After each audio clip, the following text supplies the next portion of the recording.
जो इंसान किसी ज़माने में देश के सबसे बड़े पैसे वालों में था, जिसकी कंपनी की तूती बोल रही थी, मुकेश अंबानी को भी शायद एक टाइम में पीछे छोड़ दिया था आदमी ने। पूरे देश में जहाँ भी अंबानी हाथ रख दें, उनकी चर्चा होती थी। वो आदमी अचानक आसमान से नीचे कैसे आ गया? ये कंपनी बर्बाद कैसे हो गई? इस कंपनी की बर्बादी की कहानी क्या थी? ये मैं थोड़ा जानना चाहता हूँ। संजय जी, आपको याद होगा अनिल अंबानी जी जो हैं वो समाजवादी पार्टी से राज्यसभा के मेंबर बने थे, और जो भी लोकसभा या राज्यसभा का मेंबर बनता है वो एक डिस्क्लोजर देता है कि उसके एसेट कितने हैं। मुझे जहां तक याद आ रहा, उस टाइम में उन्होंने डिस्क्लोज किया था कि 6,500 करोड़ सिर्फ वो कैश पे ही बैठे। आप बताइए, 3,000 करोड़ का मसला है। उस टाइम में जब वो राज्यसभा सांसद बने थे, सिर्फ कैश ही उनके पास में इसका डबल अमाउंट था। तो आपने बहुत ही प्यारा सवाल पूछा है कि ये जो अर्श से फर्श पे गिरे हैं ये कैसे हो गया। तो इसमें देखिए, बहुत बड़ा योगदान जो है वो कांग्रेस सरकार का रहा है। कांग्रेस गवर्नमेंट जो है, जब मुकेश अंबानी और अनिल अंबानी के बीच में, दोनों भाइयों के बीच में टसल चल रहा था, तो आपको मालूम है कि मुरली देवड़ा जी ने खुल के मुकेश अंबानी का साथ दिया था, और उन्होंने कहा था कि we will meet you in court. जब मुकेश अंबानी जी का जो वकील जो थे, वो हमारे नागपुर के बड़े चर्चित वकील हैं, जो अभी लंदन में जाके सेटल हो गए हैं, ठीक है। तो उनका नाम देखिए, मैं एकदम से मुंह पे आ नहीं रहा। तो वो मुकेश अंबानी जी के वकील थे, और आपके साल्वे जी की बात कर रहे हैं आप? हाँ, हरीश साल्वे जी। हरीश साल्वे नागपुर के बहुत चर्चित, मतलब one of the most famous person में से हैं। हरीश साल्वे जी हैं, जो हैं वो मुकेश अंबानी के वकील थे। और आपके अनिल अंबानी जी के जो वकील थे वो थे मुकुल रोहतगी जी। तो इन्होंने बोला भी था कि we will see you in court. किसने? मुकेश अंबानी ने नहीं, मुरली देवड़ा जी ने बोला था। तो हुआ ये था कि अनिल अंबानी को पहले तो कांग्रेस सरकार ने बहुत कॉन्ट्रैक्ट दिए, जम के कॉन्ट्रैक्ट बांटे। इनको 4 बड़े यूएमपीपी, जो अल्ट्रा मेगा पावर प्रोजेक्ट जिसको बोलते हैं, वो मिले। एक अल्ट्रा मेगा पावर प्रोजेक्ट जो है वो 4,000 मेगावाट इलेक्ट्रिसिटी प्रोड्यूस कर सकता है, 4,000 मेगावाट। तो इन्होंने बड़े जोर शोर से लैंड एक्वायर किया, चाइनीज कंपनीज के साथ में जॉइंट वेंचर किया, बीटीजी कॉन्ट्रैक्ट्स के लिए, बॉयलर, टरबाइन, जनरेटर, इन सब के लिए। साथ ही रिलायंस कम्युनिकेशन ने बहुत ही एग्रेसिवली जो है वो उन्होंने अपना जो है बिजनेस का जो है वो एक्सपैंड करना शुरू किया। अब हुआ यह, इनके साथ में दो गड़बड़ी होगी। एक तो ये कि कांग्रेस सरकार ने जो 4 यूएमपीपी के कॉन्ट्रैक्ट दिए थे, एक सिर्फ जो मध्य प्रदेश वाला था, रोजा मेरे ख्याल से नाम है, वही चला। बाकी तीनों के तीनों जो है वो तीनों के तीनों यूएमपीपी इनके गड्ढे में चले गए। लैंड एक्वायर नहीं हुई, ट्राइबल्स ने प्रॉब्लम क्रिएट किए, कांग्रेस गवर्नमेंट ने सपोर्ट नहीं किया, लास्ट में उन पे पीछे हट गए। इससे बहुत बड़ा धक्का लगा। अनिल अंबानी बेवकूफी कर बैठे कि उनको साफ साफ दिख रहा था कि भाई के साथ में संघर्ष में कांग्रेस जो है वो जा रही है बड़े भाई के साथ में। तो इन्होंने कुछ ज्यादा ही आवश्यकता से अधिक जो है विश्वास कर लिया था। एक गड़बड़ी ये हुई। दूसरी ये हुई कि इनकी जो रिलायंस कम्युनिकेशन थी वो सीडीएमए टेक्नोलॉजी पे काम कर रही थी। सीडीएमए टेक्नोलॉजी जो है उस टाइम में डाटा पे खेल रहा था, और बाकी जितनी भी जो टेलीकम्युनिकेशन कंपनीज थी, चाहे आपका एयरटेल हो या दूसरी कंपनी हो, ये वॉइस के ऊपर में इनका ज्यादा फोकस था। अनिल अंबानी जी ने बहुत ही एग्रेसिवली जो है इसका मतलब अपने टेलीकम्युनिकेशन कंपनी को फैलाना शुरू किया, और वहां थोड़ा गेम खेलने की कोशिश की।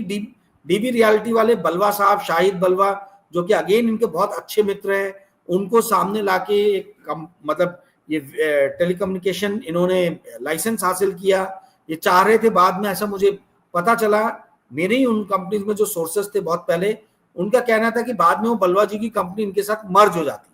अब होती नहीं होती, वो तो स्कैंडल आ गया सामने। स्कैंडल भी जाहिर सी बात है मुकेश अंबानी के ही लोगों ने इस स्कैंडल को सामने लाया था। तो ये जहां जहां गए, बड़े भाई से पंगा लेना इनको बहुत भारी पड़ गया। बड़े भाई से पंगा लेना इसलिए भारी पड़ गया क्योंकि जो उस टाइम की सत्तारूढ़ सरकार थी, वो सत्तारूढ़ सरकार जो है मुकेश अंबानी जी के पीछे एकदम जम के खड़ी हुई थी। जी एक बहुत खूबसूरत लाइनें हैं, उसका हो सकता है एक शब्द गड़बड़ कर रहा हूँ, लेकिन लाइन शायद वो ऐसी थी कि ए खुदा मुझको ऐसी खुदाई ना दे कि मेरे अलावा कोई दिखाई ना दे। ये जो बड़े लोग होते हैं राजीव भाई, इनके अंदर संवेदनाएँ नहीं होती है ना, मतलब सेंसिटिविटी, कुछ भावुक होना, ये सब नहीं होता है ना। मेरे पास अगर ₹1000 हों और मेरा छोटा भाई परेशानी में हो और मेरे ₹100 से उसकी परेशानी खत्म हो सकती है, तो मैं आँखें बंद करके उसको ₹100 दे दूँगा, 1000 में से ₹100 उसको दे दूँगा। कि भाई या छोटा दोनों बचपन में एक ही माँ की गोद में खेले, संग-संग छोटे-छोटे होते होंगे खेलते होंगे, धीरू भाई ने संघर्ष करके इतना आगे तक ले गए थे अपने परिवार को। आज छोटा भाई जब दिवालिया हो गया कंपनी और बड़ा भाई देश का सबसे ज़्यादा पैसे वाला, तो वो बड़ा भाई छोटे भाई पे इतना भी तरस नहीं खा सकता। अब सोचो मान लो उनके 2 बेटे हैं, अनंत है और दूसरे वाले हैं।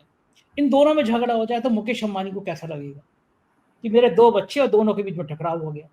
तो माँ जो है कोकिलाबेन जी, उनको कैसा लगता होगा कि बड़ा भाई एकदम दुनिया में ट्रंप के संग समझौता करने जा रहा है, छोटा भाई जेल जाने के कगार पे है। तो माँ होती है ना, उसके लिए तो दोनों बच्चे बराबर होते होंगे। तो उम्र के इस पड़ाव पर मुकेश अंबानी माँ को दर्द दे रहे हैं। अरे छोटे भाई ने गलती कर भी दी तो वो है ना कि बड़न बड़न का ये होता है कि वो छोटे के बातों को अनदेखा कर दें। तो ये इतनी संवेदनाएँ होती नहीं है कि आदमी बहुत पैसे वाला हो जाता है तो उसके अंदर की संवेदनाएँ खत्म हो जाती हैं। कोई मानवता बचती नहीं है, भाई का प्यार नहीं बचता, रिश्ते-नातों की इज़्ज़त नहीं बचती, कोई कदर नहीं बचती। क्या ऐसे ही होता होगा बड़े लोगों का? देखिए, आप बहुत हद तक सही बोल रहे हैं। बाप बड़ा ना भैया, सबसे बड़ा रुपया। जब आप एक लेवल पे पहुंच जाते हैं तो आपको रुपए के अलावा कुछ और नजर नहीं आता। ठीक है, आप जो बात कर रहे हैं रिलेशनशिप की, आप जो बात कर रहे हैं कि भाई खून का रिश्ता है, तो खून का रिश्ता तो बहुत सघन होना चाहिए। तो ये सब चीजें संजय जी, मेरे आपके जैसे लोग जो हम लोग मध्यम वर्गीय लोग हैं, हम लोग ध्यान रखते सोचते हैं। बट जब आप एक लेवल पे पहुंच जाते हो, जब आपके लिए पैसा ही जीवन हो जाता है, तब तो फिर आप अपनी जेब कैसे ढीली करोगे, कैसे जेब से पैसे निकालोगे? जब तक आपको अपने हर काम में फायदा नजर नहीं आएगा, जब तक आपको अपना स्वार्थ सिद्ध होता हुआ नजर नहीं आएगा, आप जेब से पैसे नहीं निकालोगे। और यही चीज जो है, यही चीज हुई है। हालांकि मुकेश अंबानी ने एक बार उनको बचाने की कोशिश की थी, एरिक्सन का मामला आया था, वहां पे भी इन्होंने 950 करोड़ का डिफॉल्ट किया था। अनिल अंबानी जी ने तो ना जाने कहां कहां डिफॉल्ट कर रखा है। मतलब आप समझिए, मैं ये इलेक्शन का पहले बता दूं, 950 करोड़ का डिफॉल्ट किया था। उस टाइम में मुकेश अंबानी ने कुछ ले दे के जो है वो लोन जो है चुकता किया और मामले को खत्म किया। पर इन्होंने चाइना के बैंक से लोन लेके 5,500 करोड़ का लोन जो है डिफॉल्ट कर चुके हैं। और इनको भय है कि चाइनीज लोग इनको उठा के ना लेके चले जाएं, कहीं इनके साथ कुछ ऊंच नीच ना हो जाते। भारत से बाहर भी नहीं जाते अनिल अंबानी देश के अंदर रहते हैं। आप याद कीजिए, पहले अनिल अंबानी की बड़ी फोटोज आती थी, यहाँ मॉरिशस में बीच पे फलाना जगह ठिकाना जगह। आप मुझे याद करके बताइए, लास्ट टाइम कब आपने अनिल अंबानी जी की कहीं भी मैगजीन, न्यूज़पेपर, कहीं भी फोटो देखिए कि वो फॉरेन विजिट कर रहे हैं? अनिल अंबानी जी इस भय, इस डर के साथ में कि चीनी लोग जो है उनको अरेस्ट ना करवा दें, कुछ करा, क्योंकि लंदन के कोर्ट में ये केस लड़ रहे थे। और लंदन के कोर्ट में अनिल अंबानी ने कहा कि मैं तो पूरा बैंकक्रप्ट हो गया हूं, मैं अपनी बीवी के गहने बेच बेच के घर चला रहा हूं, मेरे पास में पैसे नहीं है, मैं आपको कहां से पैसे दूं? तो चीनी लोग जो हैं बड़े ही क्रूर रहते हैं, बड़े ही क्रूअल रहते हैं। उनके सामने कोई नाटक जो है वो चलता नहीं है। आप इंडिया के बैंक्स को चरा सकते हो, उनको मूर्ख बना सकते हो, बट चीनी बैंकों को घुमाना जो है ये शायद पॉसिबल नहीं है। इसलिए अनिल अंबानी जी, मेरी जानकारी जो है वो भारत के बाहर वो कहीं जाते ही नहीं है कि चीनी लोगों के हाथ में लगे। जी संजय। बाप रे बाप! क्या हसीन होता है, ज़िंदगी कहाँ से कहाँ पहुँचा देती है। कभी देश का सबसे बड़ा पैसे वाला आदमी और कब भारत से बाहर जा नहीं सकता, डर है ज़िंदगी का। बिल्कुल आप कह नहीं सकते कि आपको ईश्वर ने कहीं पहुँचाया है, तो अगर आपकी ऊँचाई पे जहाँ तक पहुँचा दिया गया, कहा जाता है ना कि ऊँचाई तक पहुँचना ना आसान मुश्किल काम नहीं है, ऊँचाई पर बने रहना मुश्किल काम है कि आप गिर ना पड़ो कहीं। लेकिन एक बात समझ में नहीं आई कि जो कंपनी दिवालिया थी, जो कंपनी इतने बड़े-बड़े फ्रॉड कर रही थी, उसको हमारे मोदी जी राफेल में क्यों उलझा दिए? राफेल में आखिर अनिल अंबानी की भूमिका क्या थी? उस समय इतना प्यार, इतना दुलार क्यों आया होगा मोदी जी को अनिल अंबानी पर? देखिए, अरुण जेटली जी की बड़ी अहम भूमिका थी। आपको याद होगा 2014 से 2019 के मोदी जी के शासनकाल में, जब तक वो बीमार नहीं हुए। अरुण जेटली जी के बड़े ही करीब मित्र हैं मुकुल रोहतगी जी। और मुकुल रोहतगी जी जो है वो अनिल अंबानी जी के जो है वो लॉयर रहे हैं, ठीक है। तो अरुण जेटली जी के बहुत ही गुड बुक्स में थे अनिल अंबानी। तो अनिल अंबानी जी की मित्रता, ऐसा बताया जाता है, मित्रता तो पहले से थी मोदी जी के साथ में, परंतु मोदी जी अरुण जेटली जी के ऊपर में बहुत ज्यादा ट्रस्ट करते थे। और चूंकि अरुण जेटली जी ने बहुत अच्छे विचार अनिल अंबानी जी के बारे में बताए थे, ऐसा लोग बताते हैं जो उस टाइम में क्लोज थे, जो बीजेपी के अंदर में अपने सोर्सेज रहे हैं, उन्होंने बताया कि अरुण जेटली जी का बहुत बड़ा इनके सर पे वरदहस्त था अनिल अंबानी जी के ऊपर में। और हमें दिखता भी है कि मुकुल रोहतगी जी, अरुण जेटली जी, ये लोग सब एक ही मतलब सर्कल के लोग थे, ठीक है। कांग्रेस के टाइम में जो बड़े बड़े केसेस इन लोग को मिल जाते थे वो अनिल अंबानी की इससे मिलता था। अदरवाइज मुकेश अंबानी ने तो सारे लॉयर हायर करके रखे थे। अनिल अंबानी का सबसे बड़ा प्रॉब्लम ये था कि वो ना केवल मुकेश अंबानी से लड़ रहे थे, बल्कि आपको यदि नीरा रडिया टेप याद होगा संजय जी, नीरा रडिया के टेप में जो खुलासा हुआ, ये उसी टाइम में टाटा पावर से भी लड़ रहे थे। टाटा पावर में भी आपको नजर आएगा कि जो है वो नीरा रडिया जी कई पत्रकारों को जो है अनिल अंबानी के बारे में बता रही हैं कि इनके खिलाफ ये रिपोर्ट फाइल करो, वो रिपोर्ट फाइल करो। तो टाटा पावर से भी लड़ रहे, मुकेश अंबानी से भी लड़ रहे, इसी टाइम में एसआर से भी लड़ रहे। तो वो कॉर्पोरेट जो वॉर था उस जंग के टाइम में, मैं भी अपने पीक पे था जर्नलिज्म के, बॉम्बे में था, तो मैंने वो सब बहुत क्लोजली देखा कि ये किस तरीके से जो है ये सारी चीजें चल रही थी। और इसके अंदर में जर्नलिज्म के अंदर में भी दो खेमे बन गए थे। कुछ लोग जो है मुकेश अंबानी टाटा की तरफ चले गए, कुछ लोग अनिल अंबानी के साथ निभा रहे। दोनों एक ही टाइम में अनिल अंबानी ने बहुत सारे लोगों के साथ खुजा लिया था। जब एक ही टाइम में आप इतने सारे लोगों के साथ दुश्मनी कर लोगे, तो मैं संजय जी, मैं और आप कर सकते हैं, हम पत्रकार हैं, पर उद्योगपति जो है वो इतने सारे लोगों के साथ दुश्मनी नहीं कर सकता। तो यही उनके लिए बहुत ज्यादा जो है भारी पड़ गया। पर जैसे ही मोदी जी की सरकार आई तो इनको एक थोड़ा रिलीफ मिला।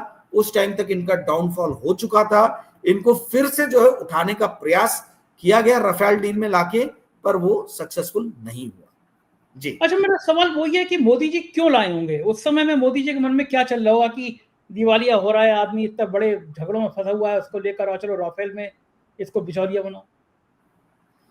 देखिए, मोदी जी बड़े मूडी आदमी, उनका मन आ गया होगा कि इसको हेल्प करना है, ये जिंदगी भर मेरा एहसानमंद रहेगा, इसको हेल्प करना है। तो वो भी एक कारण हो सकता है। दूसरा, ये एक बड़ा कारण जो है जिसकी तरफ कोई सोच नहीं रहा है, वो ये है कि राणा कपूर और अनिल अंबानी जी जो है ये कांग्रेस की दुखती हुई जो है ना नब्ज है। राणा कपूर जी के ऊपर में इल्जाम लगे थे कि भाई इन्होंने सोनिया गांधी या प्रियंका गांधी किसी से 5-5, 6-6 करोड़ की पेंटिंग्स खरीदी है, कांग्रेस के कई लीडर से ए के एंटनी की वाइफ की पेंटिंग खरीदी है। तो राणा कपूर एक दुखती हुई जो है वो नस है कांग्रेस के लिए। तो जब कभी भी कांग्रेस भाजपा के ऊपर में हावी होने लगती है तो ये लोग क्या करते हैं, ये अनिल अंबानी और राणा कपूर का मुद्दा ले आते हैं ताकि कांग्रेस चुप बैठ जाए। आप देखिए, जब भी राणा कपूर या अनिल अंबानी का मुद्दा आता है, आपको जयराम रमेश या कोई दूसरे प्रवक्ता जो है बहुत ज्यादा बोलते हुए नजर नहीं आएंगे कि भाई बोल रहे कि हाँ राणा कपूर को अरेस्ट करके ये करो वो करो। जिस तरीके से ये अडानी या अंबानी, मुकेश अंबानी, इन लोग के इशू में, दूसरे कॉर्पोरेट के इशू में बात करते हैं, तो राणा कपूर कहीं तो भी दुखता हुआ रग है और डीएलएफ भी इनका दुखता हुआ रग है। इसीलिए जब कभी भी इन कॉर्पोरेट्स के ऊपर में हाथ डाला जाता है तो कांग्रेस थोड़ी सी बैकफुट पे आ जाती है। आज की डेट में कांग्रेस फ्रंट फुट पे होकर खेल रही है, मोदी सरकार के हर बॉल पे छक्का मार रही है, मोदी सरकार परेशान है। तो ये परेशान होकर उन्होंने 6 साल पुराना जो गड़े मुर्दे जो है वो निकाले हैं, फिर से रेड किए। एक शायद सिग्नलिंग है कांग्रेस को कि भैया तुम लोग हिसाब से रहो, नहीं तो तुम लोग को देख लिया जाएगा, तुम्हारी भी फाइलें हमारे पास में। मुझे ऐसा लगता है, ये मेरा अपना कैलकुलेशन है कि ये 6 साल पुराना मुद्दा जो है उसको फिर से आज गरमाने का मुझे कुछ वो दिख नहीं रहा है, मकसद दिख नहीं रहा है कि इतना ज्यादा आपने फिर से रेड और ये सब मार के अल्लाह उल्लाह मचा दिया, वो भी मानसून सेशन जब चल रहा है तब। इसका मतलब है कि आप कहीं ना कहीं कांग्रेस को बैकफुट पे डालना चाह रहे हो, और वो कांग्रेस को बैकफुट पे डालने के लिए आपने फिर से वो यस बैंक और अनिल अंबानी के मुद्दे को सामने ले आए हो। बीजेपी एक हमेशा ये भी इल्जाम लगाती आई है कि अनिल अंबानी के जितने भी लोन्स एनपीए हुए, मैक्सिमम लोन तो कांग्रेस के टाइम में दिए गए। तो आप हमसे क्यों क्वेश्चन करते हो? ये सारे लोन जो थे ये तो कांग्रेस के टाइम में मिले थे। तो ये कारण है, मुझे लगता है कि कांग्रेस को बैकफुट पे लाने के लिए ये लोग इस तरीके की रेड और ये सब काम कर रहे हैं।